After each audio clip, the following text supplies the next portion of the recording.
Karena cinta duri menjadi mawar. Karena cinta cuka menjelma anggur segar. Karena cinta keuntungan menjadi mahkota penawar. Karena cinta kemalangan menjadi keberuntungan.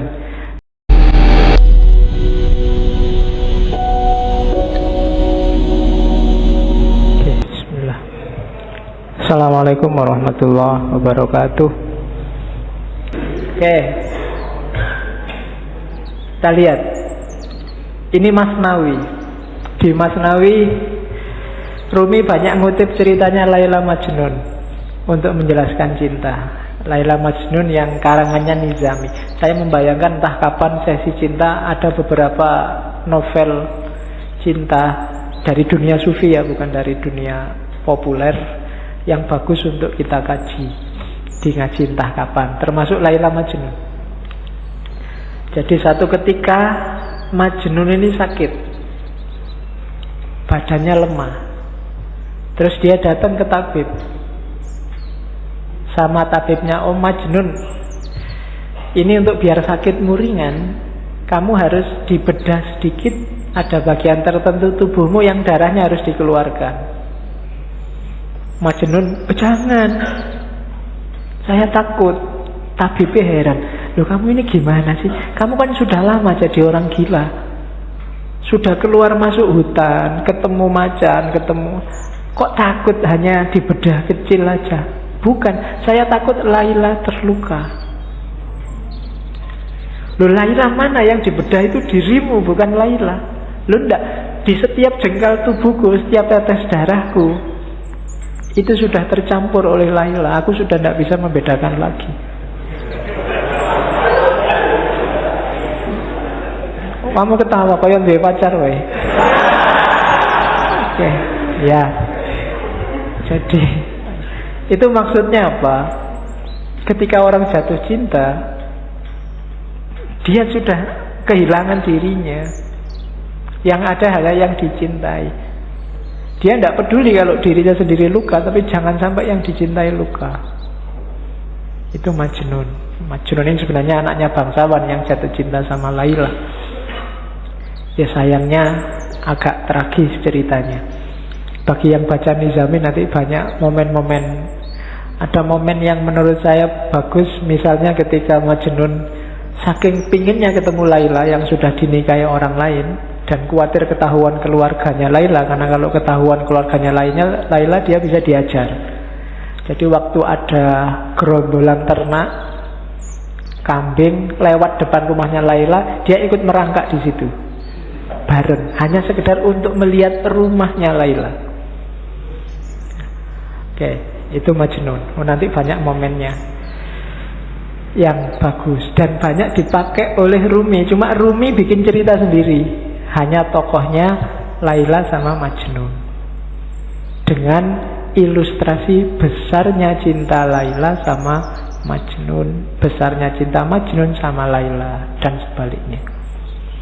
Jadi Rumi ingin bilang bahwa tanda-tanda bahwa kamu jatuh cinta beneran adalah ketika kamu tidak lagi egois, tidak lagi mikir keuntunganmu apa. Sama Allah juga begitu. Kalau kamu masih ngitung-ngitung untungnya apa, belum ikhlas sejati, masih belum tanda-tanda cinta. Orang yang cinta itu disuruh apa aja iya, dan gak minta balasan. Disuruh sholat duha, iya sholat duha. Disuruh ngaji, iya ngaji. Gak usah mikir kalau sholat duha itu nanti rezekinya bisa langsung datang. Gak usah. Itu berarti masih ngitung-ngitung balasan. Barang siapa membaca surat Al-Waqi'ah setiap malam Jumat, maka itu berarti masih mikir reward, masih dagang sama Allah. Bukan salah, cuma levelnya masih belum level cinta. Kalau level cinta, ngaji ayo, disuruh baca Waqiah ayo 3 kali tidak apa-apa, baca Yasin 10 kali tidak apa-apa. Tidak mikir kalau 10 kali balasannya maka ini, kalau ini enggak. Kalau masih itu masih dagang. Kalau masih dagang belum cinta. Kalau cinta, tidak mikir balasannya apa. Kenapa? Karena kamu sudah melupakan dirimu. Yang kamu ingat hanya yang kamu cintai. Yang penting Allah senang, Allah rela. Waktunya enak-enaknya orang tidur, aku bangun. Kenapa? Allah senang yang kayak gini. Waktunya orang cepat-cepat berangkat kerja, aku sholat dulu, sholat duha. Kenapa? Allah senang yang kayak gini. Bukan karena tak sholat dulu nanti biar rezekiku lancar, biar masih ada reward yang kamu pikir, masih mikir balasan. Sama kayak kamu traktir pacarmu, ya sekarang traktir, tapi nanti harus mau lo ya boncengan. Itu masih mikir reward, masih mikir aku cinta padamu, tapi kamu cinta padaku juga kan? Kalau enggak ya aku nyari yang lain. Itu berarti belum. Masih dagang, masih negosiasi. Apa salah? Enggak. Cuma levelnya masih belum level cinta. Ketika belum level cinta, ya harus dinaikkan lagi. Masih negosiasi, masih bukan Allah satu-satunya. Tapi jalannya sudah menuju Allah. Tapi masih belum ikhlas. Karena ikhlas itu tidak mikir balasan. Sodakolah 1000, maka akan kembali 700.000, karena dilipat gandakan 700 kali. Ini kalau masih hitung-hitungan, itu kesenangan koruptor-koruptor. Koruptor itu saya korupsi 1 juta, kemudian tak sodakohkan aja 10 juta. Tak korupsi 100 juta, tak sodakohkan 10 juta. 10 kali 700 sudah banyak itu pahalanya. Dosanya sama ininya kalau di total menang ininya, menang pahalanya. Kan korupsinya dosa 1 juta, sementara itu hitung-hitungan matematika. Kayak orang habis melakukan kejahatan terus umroh, karena pahala dosa orang umroh antara 2 umroh ini dosanya diampuni. Jadi sebelum melakukan kejahatan umrohlah, nanti habis melakukan kejahatan umrohlah. Nah itu hilang dosanya, karena dosa di antara 2 umroh ini diampuni. Ini masih kalkulasi matematika. Emangnya Allah anak SD? Kamu ajari, kamu abusi dengan itu. Tidak bisa. Jadi levelnya belum cinta, belum ikhlas. Maka katanya Ruminda kayak Majnun dan Laila. Rumi juga ngomong cinta itu kuat, jangan salah. Energinya luar biasa. Jadi ya kalimatnya si puitis. Karena cinta duri menjadi mawar, karena cinta cuka menjelma anggur segar, karena cinta keuntungan menjadi mahkota penawar, karena cinta kemalangan menjadi keberuntungan, karena cinta rumah penjara tampak bak kedai mawar, karena cinta hamparan debu tampak seperti taman, karena cinta api berkobar jadi cahaya yang menyenangkan, karena cinta setan berubah menjadi bidadari, karena cinta batu keras menjadi lembut bak mentega, karena cinta duka cita menjadi riang gembira, karena cinta hantu berubah jadi malaikat, karena cinta singa tak menakutkan seperti tikus, karena cinta sakit jadi sehat, karena cinta amarah berubah jadi ramah. Cinta itu energinya luar biasa, kekuatannya luar biasa. Orang yang cinta tanah air rela loh mengorbankan nyawanya, rela disiksa oleh penjajah, rela dipukuli. Orang tua demi anaknya rela bersakit-sakit, luar biasa energinya. Kamu sama pacarmu disuruh jemput pagi-pagi ya mau, ndak punya uang disuruh traktir ya mau, dibelani utang. Sama dosennya disuruh bikin makalah, makalahmu sendiri nggak digarap-garap ke makalahnya pacare. Itu pun mau. Itu kan energinya luar biasa. Pacarmu nyuruh apapun kamu jalankan, sami'na wa atokna. Itu kan energi namanya. Kekuatannya nggak enak pun kalau bareng dia, nggak masalah. Kamu bisa menahan susah yang kayak gimana pun. banjir, kamu nggak bisa pulang, akhirnya neduh pinggir jalan. Itu kan sengsara. Tapi kalau pas bareng dia, seneng aja, semoga hujannya nggak berhenti-berhenti. Padahal itu sengsara loh. Tapi kamu kan malah seneng menikmati. Itu kekuatannya cinta. Energimu berkali lipat. Ya syukur kalau ke Allah, tapi kalau ke yang bukan Allah, manfaatkan energimu sebaik-baiknya. Jangan sampai terlampiaskan secara tidak bermanfaat, sia-sia, eman-eman. Kalau kan kadang-kadang kamu nulis WA ke pacarmu aja kan dihapus berapa kali, khawatir keliru. Itu kan energi juga. Betapa sabarnya kamu waktu itu, betapa telatennya kamu. Mau tidur kamu nunggu, kok belum WA ya kamu bela-belain melekan sampai dia bilang miss you, good night, kan loh. Ya kan? Loh itu kan energi loh. Padahal kamu disuruh apa aja, suruh melekan enggak mau, tapi ini kamu mau melekan, itu energi. Coba energi ini dipakai untuk yang lebih manfaat, lebih luar biasa. Atau alihkan energi cinta untuk Allah. Kalau sudah jatuh cinta sama Allah, jangankan bangun malam, sepanjang malam tidak tidur pun sanggup. Para sufi banyak yang kayak gitu, saking asiknya sama Allah. Kayak Robiah kemarin kan, ya Allah, para pecinta sudah sama yang dicintai. Lampu-lampu telah mati, rembulan telah muncul, dan sekarang ini loh aku, mbok datanglah padaku. Waktu pagi dia tidak mau tidur juga masih bilang, ya Allah, malam telah pergi, tapi aku akan di sini menunggumu terus sampai kamu datang lagi, sampai malam lagi. Itu Robiah. Kan apa? Asik kalau sama pacarnya terus, kalau sama yang dicintai terus. Jadi kalau sudah jatuh cinta, tidak ada yang namanya berat. Jangankan pacarnya manggil, nanti kamu WA aku jam sekiannya, oke. Pacarnya nggak manggil pun kamu WA-in.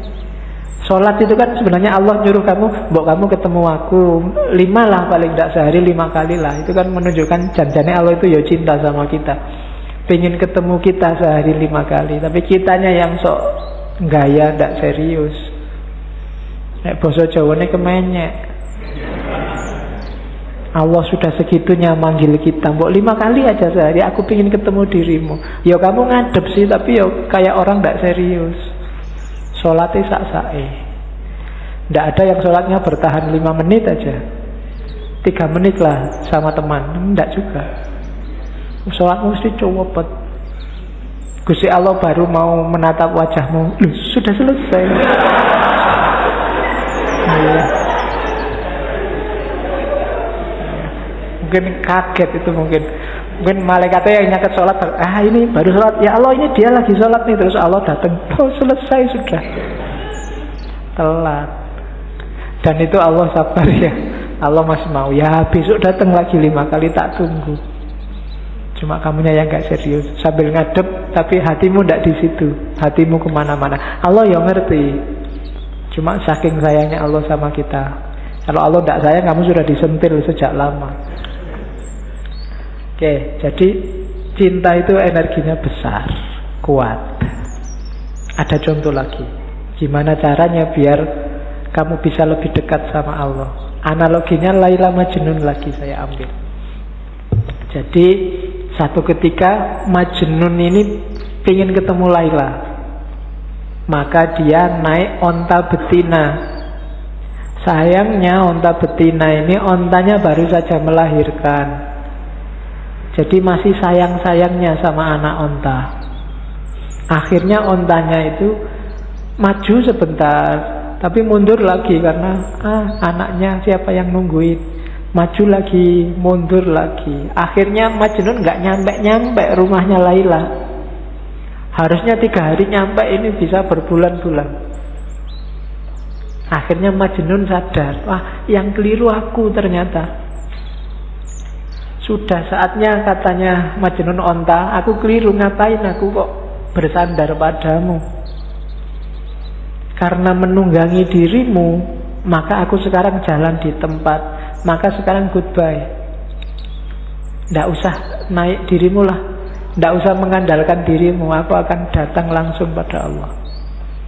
Saat itu ceritanya Majnun langsung loncat dari onta dan jatuh, kakinya patah. Cuma saking rindunya sama Laila, kakinya patah nggak masalah, akhirnya tubuhnya digelundungin, jadi gelundung-gelundung sampai rumahnya Laila. Ya, oke. Dan sebenarnya ini isyarat-isyarat. Onta itu kayak dunia. Nggak mungkin kita bisa cepat ketemu Allah kalau beban dunia sangat memberati hidup kita. Kalau kita sibuk luar biasa oleh hal-hal yang tidak ada hubungannya sama kedekatan sama Allah. Jalannya cuma dua. Semua yang di sekelilingmu kamu ajak mendekat ke Allah, atau kamu tinggal.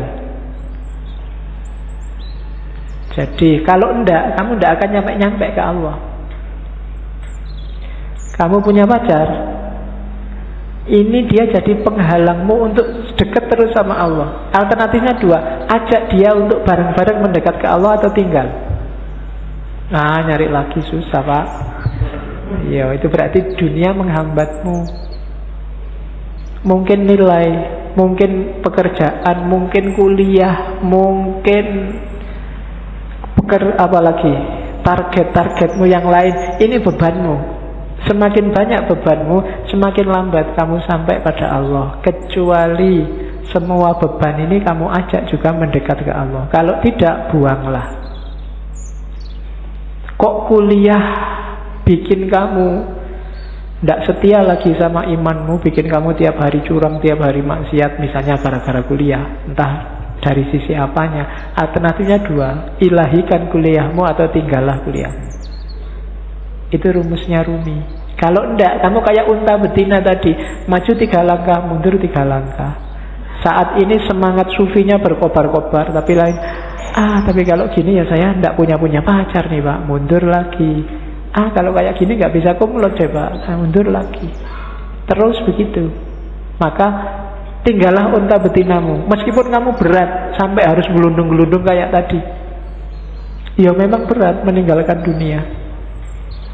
Tapi kalau enggak, ya kamu enggak nyampe-nyampe. Enggak bisa ilaihi roji'un. Nafasmu enggak akan mutmainnah. Itu bahasanya Rumi. Lepaskan ikatan yang membelenggu jiwamu. Bebaskan dirimu. Selama ini kamu diperbudak harta. Kilauan emas dan perak membuat matamu tertutup. Kamu ingin memiliki dunia. Kamu ingin mengisi cawanmu dengan seisi lautan. Apa gunanya? Perhatikan tiram. Dia mengisi diri dengan air secukupnya, dan dia bisa melahirkan mutiara. Isilah dirimu dengan air kasih. Kasih yang bisa mengobati segala macam penyakit. Kasih yang bisa menaklukkan keangkuhan. Kasih yang bisa memabukkan Musa di atas bukit Sinai. Jadi dunia ya cuma ambil secukupnya saja. Jangan dimabuk oleh dunia, jangan terikat oleh dunia. Contohlah tiram, katanya. Tiram itu ngambil air yang paling bagus, dimasukkan dalam dirinya. Nggak usah banyak-banyak, secukupnya saja. Pada saatnya air ini akan jadi mutiara. Dunia juga begitu. Ambil secukupnya saja, sebutuhmu saja. Setelah itu jalankan tugasmu yang sejati di dunia ini. Kembali pada Allah. Kalau terlalu banyak, kamu tidak akan kuat berjalan. Jangan tertipu oleh dunia. Jadi maunya Rumi itu, semakin berat beban duniamu, ya semakin kamu lama dekatnya sama Allah. Ya boleh masing-masing muhasabah ya. Hari ini itu urusanmu apa saja sih? Kalau nanti pulang ke rumah boleh nyari kertas sama pulpen. Kamu sekarang apa saja yang kamu urusi? Mungkin nomor 1 kuliah, nomor 2 pekerjaan, nomor 3 apa aja urusanmu. Terus yang dunia-dunia ini, yang urusan akhirat sekarang urusanmu apa saja? Coba deh, nanti di prosentase besar mana? Jujur ya, tapi nggak boleh dibaik-baikin, wong nggak ada yang nilai. Jujur untuk dirimu sendiri. Nanti kalau prosentasenya kok lebih besar yang dunia, sementara yang akhirat terbengkalai, kurangi bebanmu. Karena jangan khawatir, kalau kita punya Allah, dunia seisinya jadi milik kita. Allah yang lebih ngerti. Tidak usah capek-capek kamu mikir. Tapi kalau dunia kamu ikut mikir, ya sudah. Mungkin Allah, ya sudah kamu bisa mikir, ya pikirin dewe. Jadi berusahalah ambil secukupnya. Makanya agama di banyak ayat Al-Quran itu bilang wala tusrifu. Untuk urusan dunia jangan berlebihan. Butuhmu berapa, ambil itu secukupnya sebagai bekal untuk kembali ke Allah. Wong kita ini di dunia ini tamu, datang sebentar nanti kembali lagi. Tamu gak usah mikiri mengambil semua barang punyanya tuan rumah, sebutuhnya saja. Oke, terus ini ada kalimat bagus juga dari Masnawi. Satu ketika Khalifah, dalam ceritanya Laila Majnun ini, Khalifah ketemu Laila. Khalifah ini kaget begitu ketemu Laila. Ini Laila ini wajahnya cuma gini aja loh ya, cakep banget juga enggak ya, perasaan biasa-biasa aja. Yang lebih cakep banyak dibandingkan Laila. Kok Qais al-Majnun, nama aslinya Majnun kan Qais, bisa tergila-gila begitu ya? Terus dia tanya Laila, Khalifah ini tanya, Laila, Qais kok menjadi gila karena kamu? Tidak masuk akal. Apa sih yang dilihat dalam dirimu sehingga ia tergila-gila? Kamu kan bukan wanita yang sangat cantik. Banyak yang lain yang secantik kamu, bahkan melebihimu. Laila menjawab, yang dia lihat tidak terlihat olehmu karena kamu bukan Majnun. Ini yang saya maksud rasa. Jadi hanya Majnun yang ngerti keindahan Laila, hanya pecinta yang ngerti keindahan yang dicintai. Itu kadang-kadang kamu proteskan, ini loh ada anak cakep dipacari kok gini ya. Gitu kan, kamu eman-eman, padahal kamu iri mbok sama aku aja kan ngono. Tapi iki ono cakep pacare kok waduh. Kamu kan enak. Loh enggak, itu kalau dia ditanya jawabannya kayak Laila ini. Karena engkau bukan dia. Dia yang bisa melihat di mana keistimewaannya kok sampai jatuh cinta. Loh kalau orang pikirannya standar, semua yang cakep semua menganggap cakep, yang jelek semua menganggap jelek, ya yang jelek tidak akan laku. Hanya cakep saja yang laku. Tapi orang melihat yang dicintai dengan perspektifnya sendiri. Karena kamu bukan Majnun. Hanya pecinta yang ngerti indahnya di mana yang dicintai itu. Nah itu jawabannya Laila. Maka maksudnya Rumi apa? Kalau kamu ingin ngerti indahnya cinta pada Allah, ya cintailah Allah. Kalau enggak ya enggak. Kalau kamu masih sibuk dengan teori, sibuk membantah, ya enggak bisa, itu harusnya begini, ya enggak bisa, ya wis, kamu enggak akan ngalami indahnya. Jatuh cintalah sama Allah, nanti kamu akan ngerti. Sama kayak jawabannya Laila, karena kamu bukan Majnun. Kalau kamu Majnun, kamu ngerti di mana indahku. Karena kamu bukan Majnun, ya kamu enggak ngerti. Oke. Nah, ini syair paling terkenal dari Rumi. Cinta adalah intinya, dunia hanya kulitnya. Cinta adalah manisannya, dunia adalah piringnya. Agamaku adalah agama cinta. Adalah malu bagiku hidup melalui jasad dan roh belaka. Begitu engkau kehilangan cinta, maka hidupmu hanya jasad dan roh. Kamu hanya fisik dan mental. Tidak ada nilainya. Iya kamu hidup, iya kamu susah, kamu seneng, iya kamu putus asa, ya kamu mengalami segala fenomena dunia, tapi kamu kehilangan satu yang penting, cinta. Jadi ada jasmani, ada rohani, modusnya harus cinta. begitu modusnya bukan cinta, maka katanya Rumi, aku malu kalau begitu.